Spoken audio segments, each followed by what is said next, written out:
So no one ever trusts me when I shuffle cards. So what I'd like you to do is just press those together, make sure that you can feel that those are actually being shuffled. No fake shuffle here. You can actually feel that that's a real shuffle, right? And not only that, you can see that those cards are actually mixed up, right? And what I'd like you to do is take the deck, and you're going to deal it into two piles. One here and one here. It doesn't have to go 1, 1, 1, 1. You can do a couple here, but consider every card. Go ahead.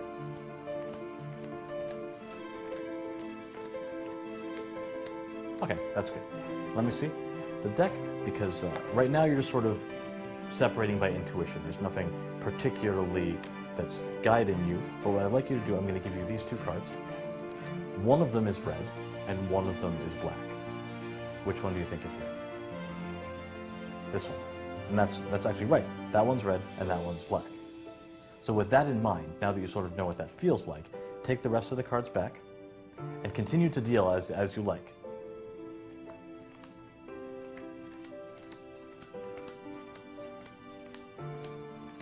Okay, that's good. You can put those aside. Now the interesting thing is that normally if you were to separate the red and black cards, there would have to be the same number of cards in this packet as in that packet, right? Because there are the same number of reds and blacks in the deck.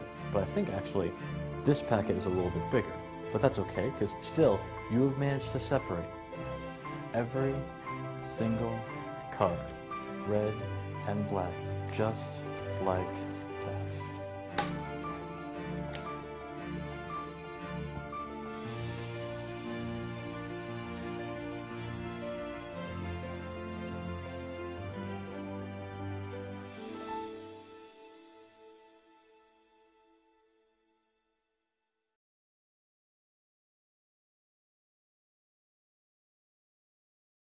Hey, this is Michael Feldman here in New York, and I'm here to share with you a Traveler's or interchange style routine where the jacks start separated in 4 different pockets, and one by one they change places with the aces, and it's got a surprise ending that I think you'll really like. We're actually going to take you step by step through the whole routine and show you how to do it.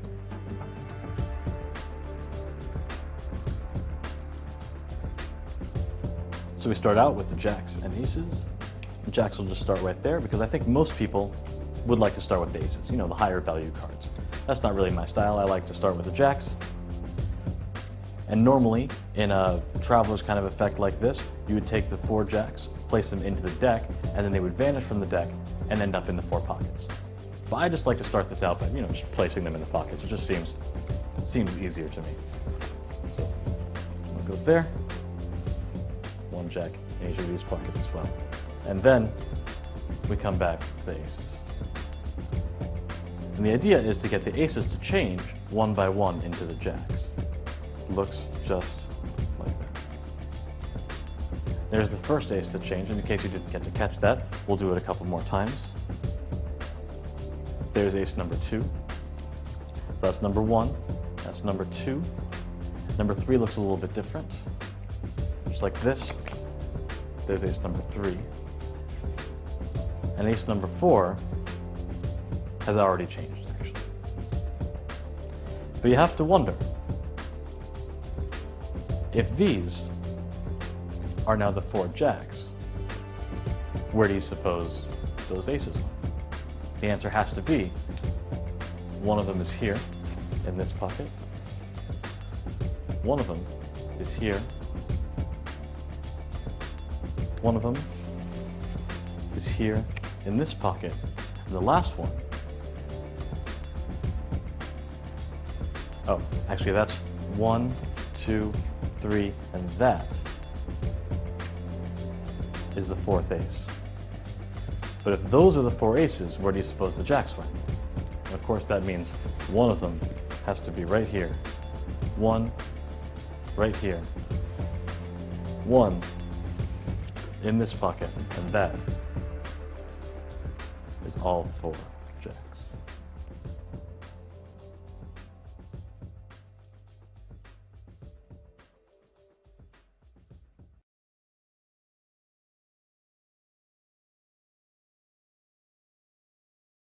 So now we're here to see if we can teach one of our spectators how to use their magical powers. Hey Jessica, how's it going? Good. Would you like to learn how to do magic? I would, please. Great. Here, what I want you to do is hold out your hand like you're going to deal the cards. And you're going to have another spectator select a card. So normally a magician will spread the cards between their hands, just like that. And we'll have a card selected, for instance, the Nine of Hearts. And now we'll cut this, lose this back into the deck. So cut about half the cards to the table. We'll lose your Nine of Hearts back in the deck. Exactly. Now what I want you to do is you're going to take these cards. Go ahead. And you're going to make a magical pass over the deck using your magic powers, because this is how it works. When you make a magical pass, exactly, that's perfect, you'll be able to go through, and now you'll be able to identify the card. So you'll be able to see which card I selected, but no one else should be able to. So go ahead and actually put the deck down. You can start to just spread those out so you can see all the cards. And we'll see, yeah, exactly. So one of those cards is now subtle. Okay, I guess not subtly different. That's sort of blatantly different. That's okay, it's your first time, so maybe work on the control of the magic powers a little bit, but we'll give you a second chance. So go ahead and take one finger and slide that one card out. And do you remember what card we picked? Nine of Hearts. That's right, it's exactly, the Nine of Hearts. So go ahead and square up the rest of the cards. And what I want you to do this time is just cut the cards about in half. Exactly. Go ahead and take a look at your card. This one? Yep. It's Jack of Hearts. We got the Jack of Hearts. And we'll lose that back in the middle just like before. Go ahead and complete the cut. And now, just as before, make a magical pass over those cards. And exactly. And now if you spread out those cards, you'll see that there should be a subtle difference in one of the cards again. And that'll be this card that we picked the second time around. Here, put those on the table and we'll spread those out again. Well, that's okay. I think the first time that was a little bit overkill, right? The first time you turned it red. But the second time, I think your technique may have been closer, that was good, but your just aim was a little bit off. And that's fine, because I think this time you landed it here. This card. That second card you picked was the Jack of Hearts. There you go. That was good. Good use of your magic powers.